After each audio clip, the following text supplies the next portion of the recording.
चिंता दूर करोति नीचे डाल दे। One go.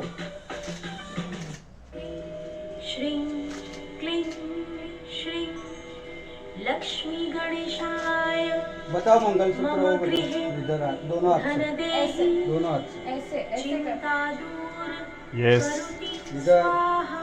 इधर बिकॉज 11 तारीख को शादी करते करते बहुत सारे चैलेंजेस आ चुके थे मेरे पास तक, जिसमें से मैं कहूँगी कुछ चैलेंजेस ऐसे थे कि नौबत आ गई थी कि मुझे मेरा घर खाली करना पड़ता। मेरे पास से पंडित चला गया था, पंडित जी ने मना कर दिया था। शादी की वेन्यू चली गई थी, तो मुझे बहुत डाउट था कि मेरी शादी 11 तारीख को हो पाएगी या नहीं। ये रीज़न था और मैं मेरी शादी को लेके बहुत एक्साइटेड थी। मैं चाहती थी शांति से हो, तो मैंने मेरी शादी प्रीपोन कर दी। तो मतलब क्या ऐसी चैलेंज, क्यों पुजारी को क्या हुआ, वेन्यू को क्या हुआ, ये बताना चाहेंगे आप? जी, जो पुजारी थे उन्होंने जब न्यूज़ इतनी बड़ी हो गई, पॉलिटिक्स बीच में आ गई, तो उन्होंने बैक ऑफ कर लिया। उन्होंने ये कहा कि हम ये शादी नहीं करा पाएंगे बिकॉज हम ये वाद विवाद का हिस्सा नहीं बनना चाहते हैं। उसके अलावा जो वेन्यू था, जब सुनीता जी ने कहा कि यहाँ पे शादी नहीं हो सकती है, तो मंदिर के पंडित जी ने भी वेन्यू के लिए मना कर दिया, तो मैं वहाँ शादी नहीं कर पाई। मैं बिल्कुल भी नहीं सोचती हूँ कि मैं किसी की बीवी बनना चाहूँगी, ना मैंने कभी सोचा है।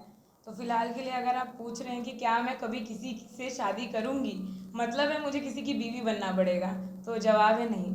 फर्ज कीजिए कि आपको किसी से प्यार हो गया कुछ समय के बाद और आपको शादी करने का मन हुआ, तो आपने अभी जो शादी की वो डाइवोर्स करेंगे और नई शादी करेंगे कि क्या?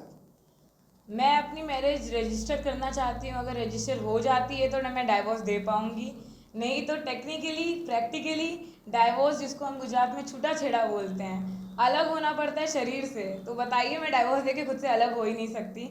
डाइवोर्स नहीं हो सकता, मैरिज डिसॉल्व ज़रूर हो सकती है, मैरिज ख़त्म हो सकती है। तो अगर मुझे कभी किसी से प्यार हो जाएगा तो नहीं, मैं खुद को डाइवोर्स तो कभी नहीं देने वाली हूँ। और दूसरी बात, आपका बचपन गुजरात में बीता था या गुजरात के बाहर बीता था? मेरा बचपन गुजरात में ही बीता था और मैं बचपन से गुजरात में ही रही हूँ। और मेरी जो परवरिश थी वो हर एक नॉर्मल लड़की की जैसे परवरिश होती है उसी तरीके से हुई थी।